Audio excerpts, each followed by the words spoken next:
right, so it is Wednesday and I just got back from Top Hat Art Collective from teaching my student art classes for elementary kids, and now we are packaging orders because it never ends. So today was a lot of fun over at the gallery and with all the kids because we did shape lessons like with color, did a little doodle project with that, and also taught them, what was the one thing that I taught them? There's always something. There was oil pastels. I got to teach them an oil pastel perspective project, and it was very messy, but I'm all clean now. We're all good to go. So yesterday I had a packaging show over on Pop Shop Live where I was just literally packing orders, and you guys were hanging out with me, those who did, and I had somebody who purchased another original. This is an original maiden piece, handmade. You don't really get the same look because she does have gold shimmer, but I have the blinds drawn because it's a little bright today. But just sitting and working, and you guys are supporting me. Thank you. Thank you so much. So I'm getting these all together. I got the labels on them, and now they are stacked and ready to go. I have two more boxes to actually package, but those are going to be a little loud, so I'm going to do a little behind the scenes for you so you can see. So I'm like looking all around for a box that's going to fit these originals back here, which they look small. Like, watch this. If you get closer, these are pretty big and cumbersome, and I'm going to need a nice box for this. And I could either use this one from Amazon, which might fit, and if that doesn't work, I have this whole big, ignore the other stuff, that box right there full of goodies that you guys just don't know what is yet, but I might be able to use that too. So yay for boxes.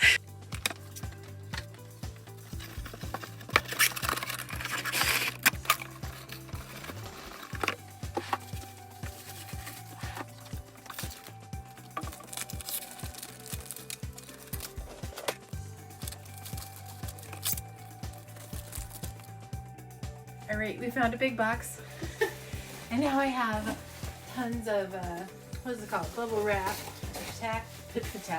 Oh my goodness, to package all of this stuff in safely, because we want it to be protected. Now this is an original I painted for Knott's Berry Farm for this year, and it came back to me, didn't sell over at Knott's, but it has found a home, and I'm really excited to have it adopted. It's called Look Who's Chicken Now. So I only have a few of the prints. They're limited edition. Those are just a few left, and no, they're not on my website. There's gonna be like a huge website drop, but not yet. And if you catch me live during any of my live sales, then that's where you're gonna be able to snag those kind of things.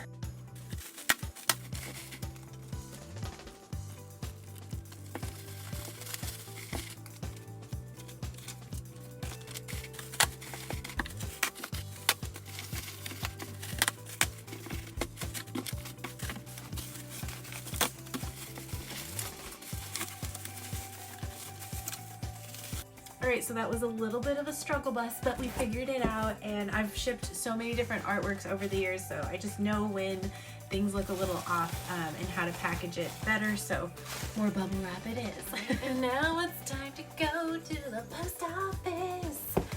Come along with me.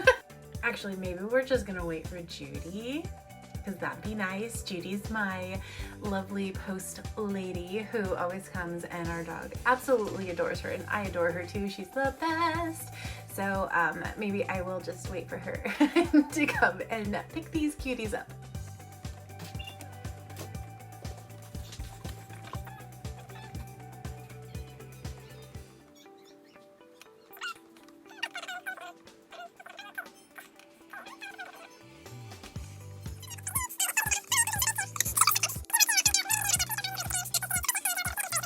How'd you like my chipmunk voice, y'all? Oh my gosh, I can't believe I did that again. Okay, so I was saying I got myself a commission book this year, and maybe late last year, and I've been keeping track of all my commissions. I'm officially caught up, which is amazing, and it means I can open up slots, and when I do that, I let people know over on my Instagram account. So go follow me at Say Studios there, just like you can here on YouTube. I'd love you to follow my channel. And yeah, you'll get dibs on originals and commissions that I have available. I'm not opening up as many as I normally do just because the season's starting to pick up pretty quick, and I'm preparing for various markets, and not too many pop-ups, but various markets that I've signed up for, and 2 Comic-Cons, 1 Comic-Con. Isle of Magic is a con, so I'm just gonna say that. So I need to make sure I also devote some time to make some original stuff and product for these events to make it really fun for the holidays as well, whenever that might be, which is pretty soon. We're here. Time to get the packages.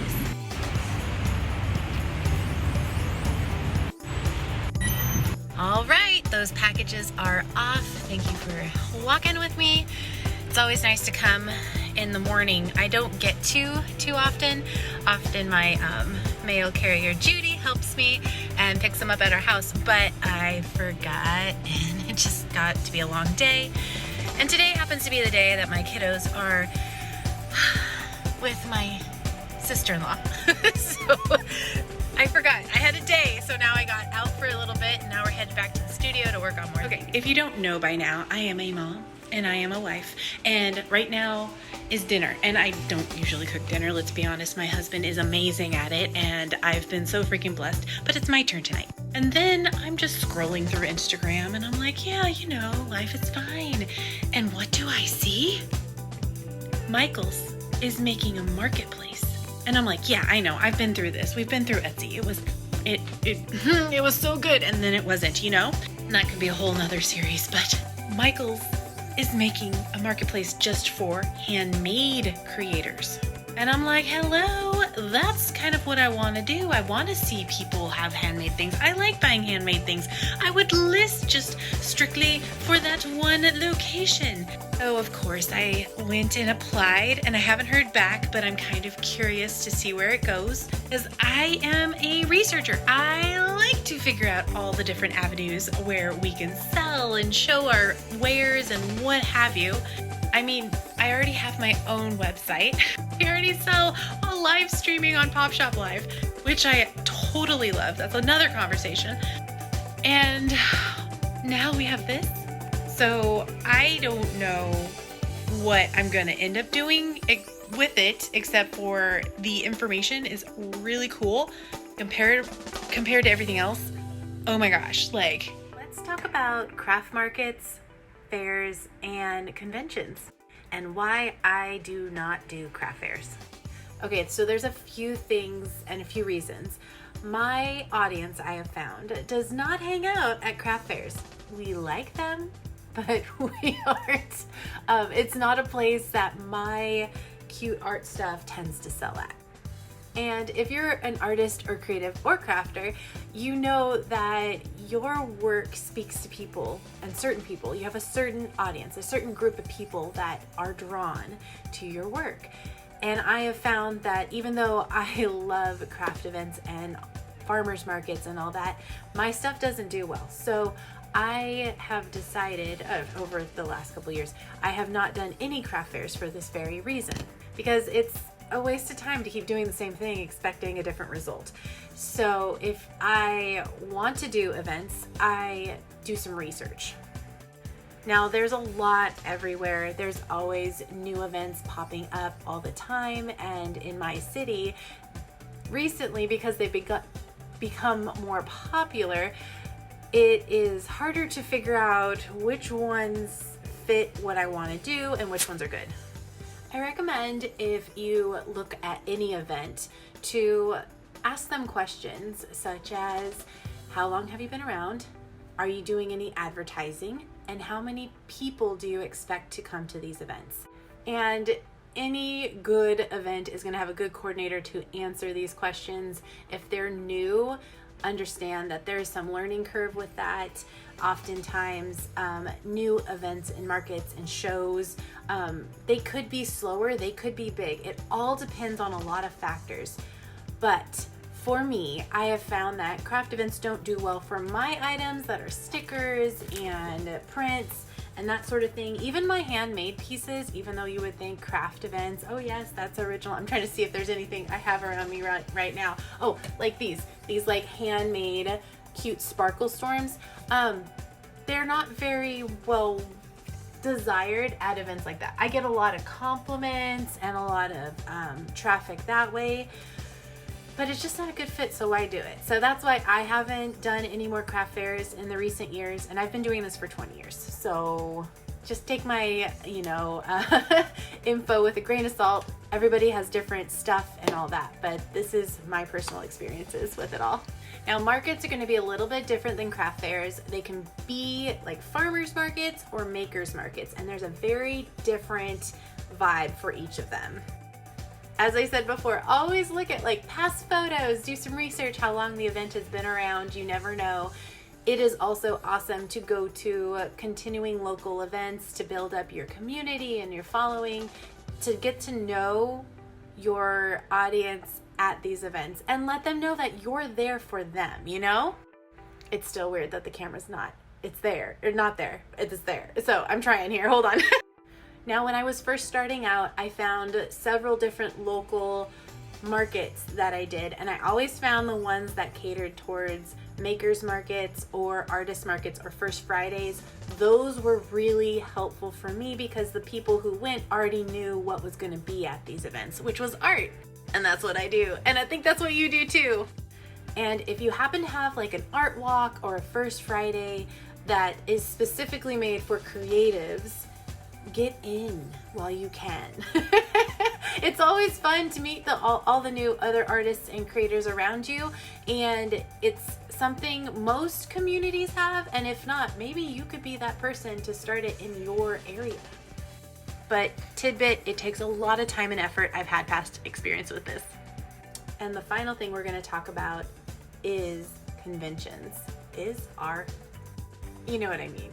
For me, I did a lot of comic cons in my past, comic conventions, and they were amazing when I was doing fan art. And I had a lot of fun, met a lot of good people. They also cater towards original art, which is always fun. But since the last couple years, I've been shifting my style and all that. I'm not sure if I fit that realm anymore, but there's a lot of other ones out there, including like quilters conventions, what is it called? Children's illustration conventions, all these things. Look into it. It's actually a thing. There's so many interests out there that have been made into these really big weekend events, and some of them are 1 day, 2 day, 3 day. I recently went and just attended Midsummer Scream, which is a horror convention, which doesn't fit my vibe, but my hubby was there, and so I went to check it out, met a couple artists that I've seen, and they also do cute art like me, but they did amazing when they attended these as well, or vended at these as well. Now, these bigger ones can be very intimidating. Some of them are 1, 2, 3 day events. Some are even 4 day events. And you literally need to pack up all your items that you want to bring. But no matter what event type you do and that your audience is at, you're going to need to firmly vet whatever it is that you're going to do. Make sure you calculate a pricing for gas and hotel and all that. I tend to do things around my local area because I know I haven't tapped into that market so much. I've been focusing on a lot of online sales, and I personally want to grow in my community so I don't have to do much traveling, but also because it's a whole nother area that I haven't tapped into yet. And yes, there are a lot of markets here. Some are scammy. You got to be careful with that. But if you talk to other vendors are going to be really honest with you on if this is a good one, if this is a bad one. And something I have to ask myself as I grow into new seasons of my art journey is, do I want to do a live... do I want to be doing live events all the time? Do I want to be packing up my entire studio, or at least my products and my table and my booth setup? Do I want to be waking up early? Do I want to be out late? It's a pro and con list that I'm always juggling, and every so often, like we like to stay in our studio, right? But but it's also good to get out too and spread your wings. And the last thing I would recommend is, if you are an artist, look into art shows and exhibitions. And there's art galleries all over the world. There are call for arts is what they call, like, applications for artists who want to submit themed shows, original collections, whatever it may be. You can look at it all online by just Googling art shows or call for artists. You can start following local galleries and other galleries all over the world and seeing what they have for their application process and what may be required. Also, check out your local arts council if you have one. I know we have one in Kern County. It's called Arts Council of Kern, and they have been a wonderful foundation for artists and for even galleries and locations to help connect each other and work together to help grow our arts community, because it's so big here and we have so many creative people. And I'm sure your city or town or wherever you're at has something similar, and it's a wonderful, often free resource that you can check out. And another one is callforartists.org. That's another good site. It doesn't have everybody on there, but it has a lot of different opportunities. Now, with applying to all these things, just know you will get rejection letters, you will get denials, and it doesn't mean it's the end of the world. It just means it was a no for that moment. And you can always try again. You can always ask people who do tell you no, hey, what were you looking for exactly? Or what can I do to figure out how to apply myself better or challenge myself to grow, or whatever it is. You can ask them for feedback, and oftentimes they're totally willing to give you more feedback so they can have better vendors or artists for whatever they're looking for an event or show. And I personally know about this because I'm a gallery coordinator at Top Hat Art Collective, and I used to own and run my own gallery called Bubble Pop Gallery. I loved when people would apply, but there's often so many applications. So just know you're a sea of many, but there will be yeses, and we are there to give you feedback and critiques. But we won't give them unless you ask, because some people, it's just oftentimes you just have to ask a little extra, and we will have that conversation with you. It's totally fine, and no hard feelings, especially when we're all growing together. I recently was a part of this show called Under the Neon Moon, which I posted about before, and one of the artists had applied quite a few times and hadn't gotten into any of our past shows, and she ended up submitting this last time, and her work, she challenged herself and she grew, and I could see that the work that she was submitting this time around was very intricate and inspiring and unique, and it was different. She had leveled herself up, practiced, and applied herself more. It made me want to have her work because I could see the growth, and I saw that potential from before, and it just had blossomed. Just because she had asked for a critique, and I helped her just give her some pointers like, hey, we're looking for some more like this, something more like original, look for composition and color and whatever it may have been. And she did it, and I know you guys can do it. I know myself, I got so many rejection letters from various art shows and events, and sometimes they would be so devastating that I would just want to curl up into a ball and cry, and I just would get down on myself, like I'm not worth it, and just all the things that we kind of go through as creatives and as people. But after I got over that, I realized it wasn't meant to be at that moment in my life. There was a reason. I had to grow. Like, looking back at some of my stuff, I'm like, I see why you said no, but I couldn't see it in that. So those are some of the things I do and reasons why I do certain events, and I hope that helps. If you have any questions, feel free to drop them in the comments below. I'd be happy to answer them for you, and maybe I'll even make a video if it turns out to be a long enough answer for you. Because who knows?